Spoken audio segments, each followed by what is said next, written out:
Hi friends, my name is Narasimha and I'm studying my BTech in IRE College. Today, as a part of my AAT Tech Talk videos, in the subject of design and analysis of algorithms, I want to share a few things related to my topic name, connecting the dots, identifying network structure via graph signal processing. First of all, what is a network structure? Here is a small example of network. Here we can see the network of data science or a computer science or a machine learning, which is a vast to appear. Here we can see all icons of data analysis, data mining, SQL, big data, Python, MATLAB, and so on. This is a connection of network. Small example, have a look. Next. A network as a graph, G is equals to V comma E, encode pairwise relationships. This is data. Process analysis and analyze and learn from network data. Use G to study graph signals, data associated with nodes in V. For example, opinion profile, buffer congestion levels, neutral activity, epidemic. So I'll explain about this slide in further slides. First of all, let's get into our topic, graph signal processing. First of all, what is this graph signal processing? GSP, which is shortly abbreviated as graph signal processing, is, as its name implies, signal processing applied on graphs. Classical signal processing is done on signals that are ordered along some axis. For example, if we take the alternating current, AC, which is well known to us, waveform, it can be represented as follows. Network topology interference is a significant problem in network sites. As we all said, alternating current, same as this network example. Next. You can observe that there is some kind of ordering along the time axis. However, if we consider a graph signal, we will not have such ordering. For example, let's consider a state which has 8 cities. Suppose we need to represent the number of automobiles in each city. We can represent the information using a graph signal as follows. Here we can see the picture of the before example, that is, here we have 8 cities and we need to represent the number of automobiles in each city. We can represent this information using graph signal, which is this picture. This graph signaling processing is mainly used upon graphs, which you have got an idea. Let's have a look at this. Here we can see the dots of red color and green color and the connecting lines. Here the green color dots are indicating the cities, and this total picture is about representation of usage of automobiles. Each vertex, this is an explanation of the image. Each vertex of light green color represents a city and its location in the state. The edges connecting the cities can be taken to represent the road between the two connected cities. The red vertical line represents the number of automobiles, which is a scalar value. So higher the red line, higher the number of automobiles in that city. So friends, to represent an information of a theoretical information, there are many ways to represent. For example, tabular form, which consists of rows and columns, in which columns contains the entities, means the variables, and rows contains the values of the entities. And the other form of representation of a data is graphical representation or pictorial representation. Here in this image, we can see the green color vertex and the edges connecting the vertices, and the red color lines which are flowing from a green color vertex.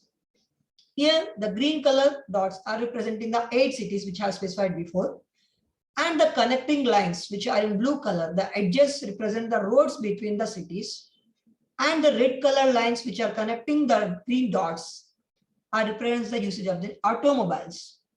How much higher the green red line is, that much higher the number of automobiles. It's a scalar value. Next, what we have seen above before is a simple planar graph.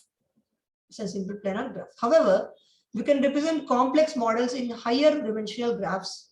For example, the human body can be represented as a 3D point cloud graph. The graph which I have shown before is a simple graph. Not only that graph, we can represent any vast data which you by using complex models in higher dimensional by increasing the number of dimensions and by increasing the number of dots and by increasing the different types of 3D dimensional. For example, a human body can be represented as 3D point cloud graph. As the data science revolution keeps gaining momentum, it is only natural that complex signals with irregular structure become increasingly of interest. Next. Well, there are many possible sources and models of added complexity.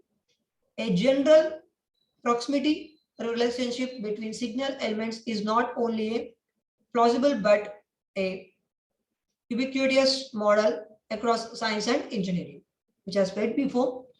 Not only this graphical signal processing representation, there are many representations, but the features or advantages of this model is making us to use this graphical signal processing representation of in data.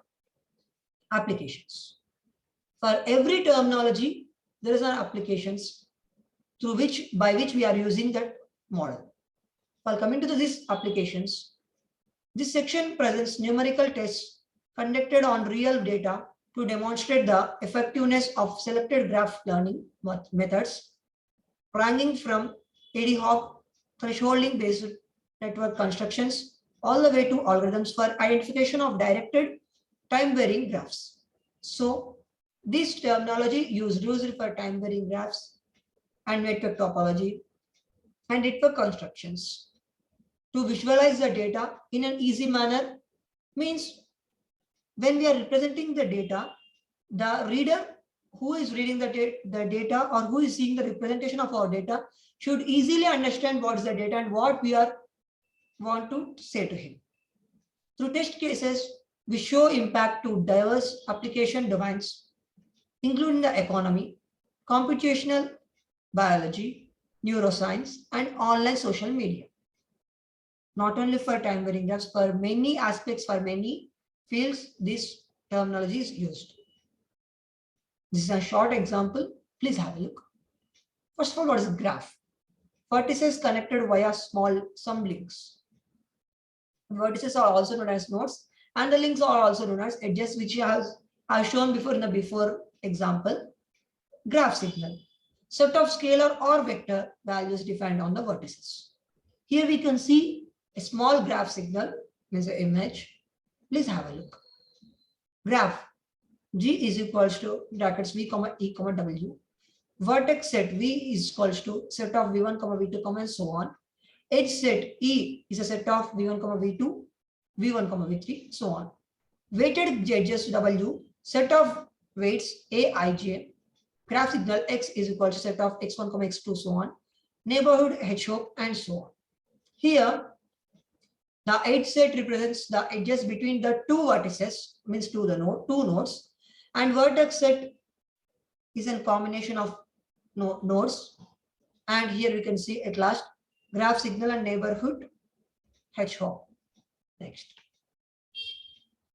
While coming to the conclusion of my session, of my topic, contending that GSP, graph signal processing, provides novel insights and relevant tools to address network topology in inference problems. This paper outlines recent approaches that use information available from graph signals to learn the underlying network structure in a variety of settings.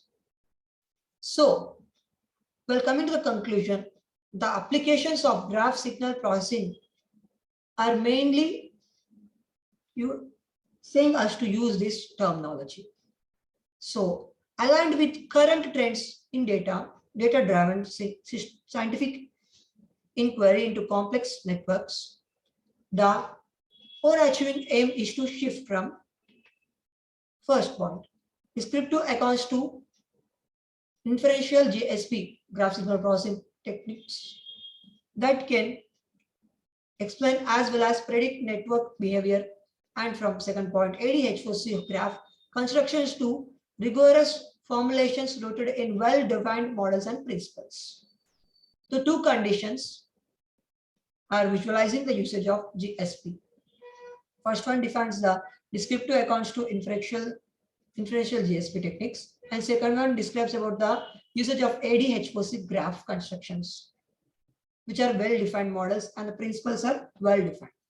Accordingly, this tutorial stretches in a comprehensive and unifying manner all the way from nowadays rather mature statistical approaches including correlation analysis and graphical model selection to recent GSP advances facilitated by spectral representations of network diffusion process.